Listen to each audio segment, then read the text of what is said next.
ये पितृपक्ष श्राद्ध पक्ष बोलते हैं। इन पितृपक्षों में ये 15 दिन जो होते हैं, पूर्णिमा को मिलाएं तो 16 दिन, पूर्णिमा से अमावस्या तक का ये 16 दिन, विशेष 15 दिन ही है। ये जो 15 दिन हैं, साल में 15 दिन हमें भगवान कहते हैं कि तुम अपने पूर्वजों के बारे में कुछ करो। अब ये पितृपक्ष क्या है, ये पितृलोक क्या है, ये पितर कौन है, बहुत लोगों को कन्फ्यूजन होती है। ये जो 15 दिन हैं, ये 15 दिन केवल पितरों के लिए हैं। अब ये पितर कौन है, आओ समझते हैं। जब हमारे पिता, दादा, परदादा, जब आपके घर में किसी की मृत्यु होती है, ऐसा समझो,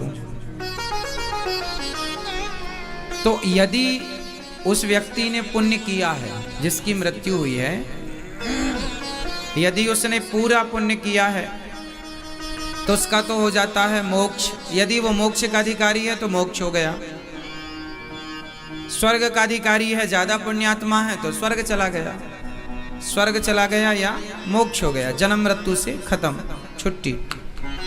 परंतु कुछ लोग ऐसे होते हैं जिन्होंने बहुत अच्छे पुण्य नहीं किए होते, या तो उतने पुण्य नहीं किए होते जितने से मोक्ष और मुक्ति मिल जाए।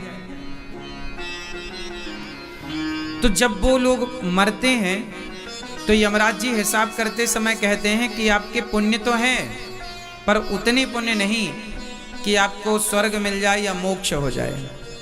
तो वो जीवात्मा बोलता है कि हे यमराज, अब मैं क्या करूं?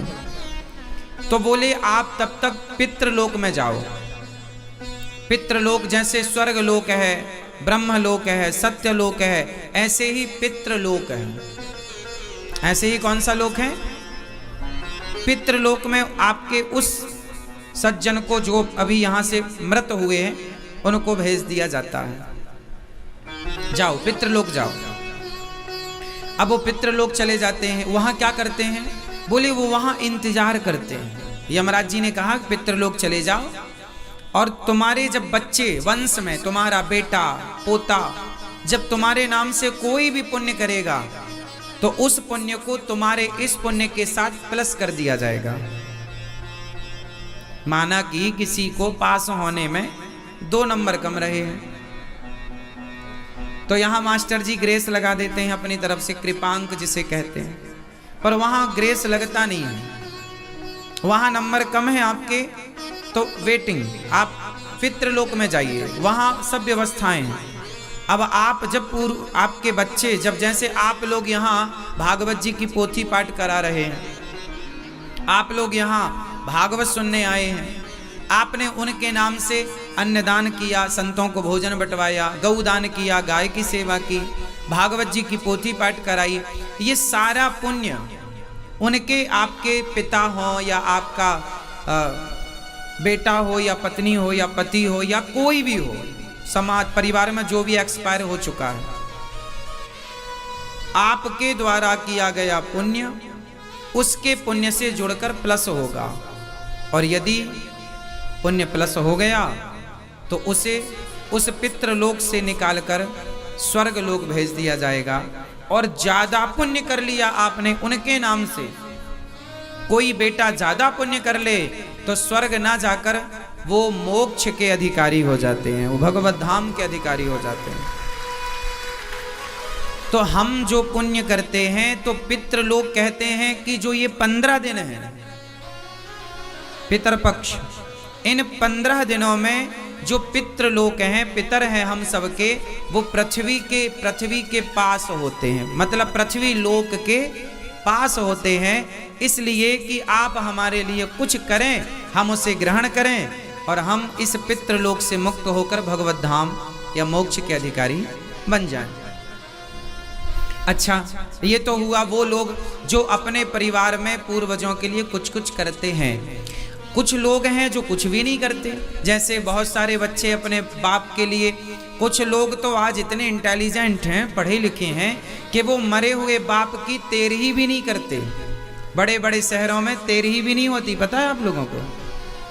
बड़े बड़े लोगों के यहाँ तेरहवीं भी नहीं होती, मतलब तेरा ब्राह्मण भी मरे आदमी के नाम से नहीं खाता।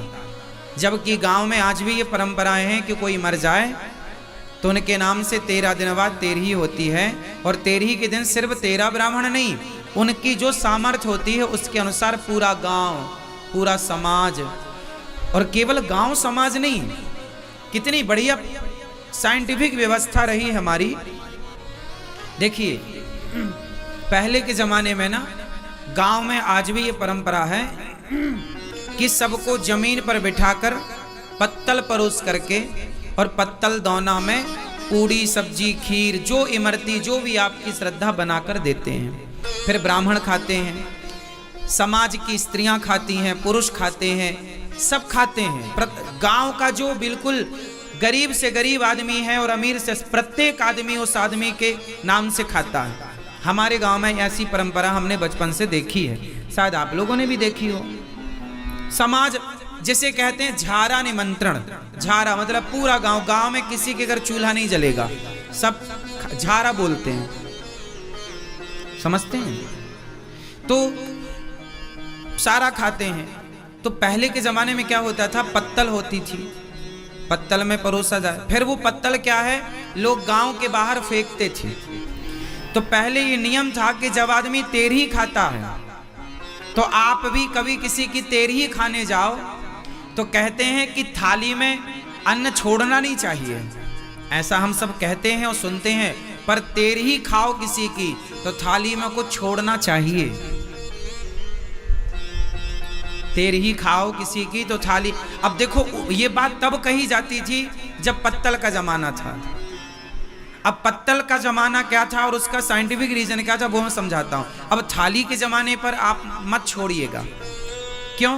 क्योंकि पत्तल के जमाने में कहा जाता था कि जिस आदमी के नाम से आप खा रहे हैं उसके नाम से आधी पूड़ी या एक पूड़ी, थोड़ा सा मिठाई जो भी था वो सब छोड़ते थे जरा सा। क्यों? अब आप पूछेंगे क्यों छोड़ते थे? क्योंकि पत्तल सारी उठाकर पहले किनारे फेंकी जाती थी गांव के बाहर, तो उस पत्तल पर जो भी रहता था उस गांव के सारे कुत्ते, उस गांव की जो भटकती रहती गाय, वो गाय कुत्ता कौवा जीव जंतु, मतलब उस गांव के प्रत्येक जीव, गांव के प्रत्येक आदमी को नहीं मिलता खाना उस आदमी के नाम से, गांव के प्रत्येक जीव जंतुओं को मिलता है उस आदमी के नाम से खाना, तब उसे कहते हैं तेरही, उसे बोलते हैं तेरहवीं, जो मृत्यु के अग्नि संस्कार के 13 दिन बाद होती है। तो जब आपके नाम से चिड़िया खाए, कौआ खाए और गाय खाए, कुत्ता खाए, आदमी खाए, भूखा खाए, संत खाए, ब्राह्मण खाए, जब सब खाएगा तो सबकी दुआएं आशीर्वाद मिलेंगी, और उस दुआ को, उस आशीर्वाद को, उस पुण्य को भी प्लस किया जाता है। यदि उस पुण्य से आप मोक्ष के अधिकारी हो पाए, मुक्ति के अधिकारी हो पाए, तो उतने से मुक्ति हो जाती। पर उतना करने के बाद भी किसी की मुक्ति ना हो, तब फिर श्रीमद् भागवत की कथा उस जीव के नाम से भागवत जी की पोथी पाठ कराना चाहिए। ये 15 दिन जो हैं, आप तो साल भर में कभी भी करो कुछ भी पुण्य, सब कुछ प्राप्त होगा, पर इन 15 दिनों में लोग गया जी जाते हैं पिंडदान। आप लोग भी भागवत जी की पोथी पाठ कराने योग्य हैं तो अभी 12 तारीख से फिर बैठेगी। अभी यहाँ जितने परिवारों ने कराया, आप लोग बड़े भाग्यशाली हैं और बहुत सुयोग्य हैं आप लोग कि कम से कम आप लोगों ने अपने पितरों के, पूर्वजों के बारे में कम से कम कुछ सोचा कि उनकी सदगति के बारे में कुछ करें। आज की कुछ पीढ़ी तो ऐसी है जो अपने आप को पढ़ा लिखा मानती है और वो कहते हैं हम इन चीज़ों में विश्वास नहीं करते। तुम्हारे बाप दादे ये परंपराएं आज की नहीं है। आपने सुना होगा धर्मराज युधिष्ठिर जी ने भी गया जी जाकर पिंडिक दान किया था, और उन्हीं परिवार के, धर्मराज युधिष्ठिर के परिवार में परीक्षित हुए, अब अर्जुन के पुत्र हुए अर्जुन के पुत्र हुए अभिमन्यु, अर्जुन पुत्र अभिमन्यु और अभिमन्यु पुत्र हुए परीक्षित। परीक्षित जी भी पांडवों के वंश से हैं और परीक्षित जी की घटना ये भी उसी जमाने की है। परीक्षित जी ने भी भागवत सुनी, हाँ या ना? परीक्षित जी ने भागवत सुनी, आप सब जानते हैं। तो भागवत जी की परंपरा और गया जी श्राद्ध की आपने एक बात तो सुनी होगी कि एक बार धर्मराज युधिष्ठिर गया जी गए और जब उन्होंने पिंडदान करना स्टार्ट किया तो माता कुंती ने कह दिया कि मेरे कर्ण के नाम से भी एक पिंड दान कर देना। तो धर्मराज युधिष्ठिर बोले, मां कर्ण तो हमारी परिवार से नहीं है, वो हमारी समाज से नहीं है, हमारे परिवार से नहीं है, तो पिंडदान तो परिवार का होता है। मां ने तब बताया था गया जी में कि बेटा कर्ण तुम्हारा बड़ा भाई है। धर्मराज युधिष्ठिर के तो मानो पांव से जमीन खिसक गई, मेरा बड़ा भाई। पूरी घटना सुनाई मां कुंती ने। चूंकि वो कुंवारे में हो गया पुत्र, उसे पानी में बहाना पड़ा, मैं जानती थी, पर समाज के अपयस के कारण मैंने बताया नहीं। पर वो तुम्हारा बड़ा भाई है, तुम 6 भाई हो। अब तो धर्मराज युधिष्ठिर रोने लगे कि हमसे बड़ा पाप हो गया, हम लोगों ने अपने भाई की हत्या कर दी, अपने भाई को मार डाला, कर्ण को मार डाला अर्जुन ने। पर अर्जुन को उस समय पता नहीं था। अब तो माता कुंती पर गुस्सा हो गए धर्मराज युधिष्ठिर, मां आप मेरी मां हो पर आपने गलत किया, पता था तो पहले क्यों नहीं बताया? तो फिर अभी भी बताने की क्या जरूरत थी? हम अज्ञान में जीते रहते। बताया है तो जाओ, हम आपको श्राप देते हैं कि आज के बाद आप स्त्रियों के मन में अंदर कोई भी बात टिकेगी नहीं। तो धर्मराज युधिष्ठिर ने माता कुंती को श्राप दे दिया कि कोई भी भेद की बात, मर्म की बात आप पचा ना पाओगी आज के बाद। तब से ये श्राप है। फिर धर्मराज युधिष्ठिर ने कर्ण के नाम से पिंडदान दिया, पिंडदान किया। तो गया जी की जो महिमा है वो उस जमाने से है, द्वापर से, भगवान श्री कृष्ण के जमाने से है। और तो सब ठीक है। एक घटना और सुनी होगी आपने, जब जटायु के भाई, ये त्रेता की घटना है, जब जटायु के भाई को ये संपाति, जटायु के भाई का नाम क्या था? संपाति। संपाति जब लंका जाने लगे पूरे बंदर भालू, तो वहां पर समुद्र आया, अब कैसे पार जाएं? तो संपाति ने देखा कि वाह, आज तो मुझे एक साथ भोजन मिल गया। तो संपाति उन बंदरों को खाने के लिए आया। तो इन बंदरों ने कहा कि इससे अच्छा तो जटायु था, कम से कम सीता माँ की रक्षा के लिए प्राणों को न्यौछावर कर दिया, और हम सीता माँ की खोज करने गए तो ये हमें खा रहा। ये दोनों एक ही जाति के हैं और वो दोनों सगे भाई थे। तो वहां संपाति ने कहा कि तुम जटायु को कैसे जानते हो?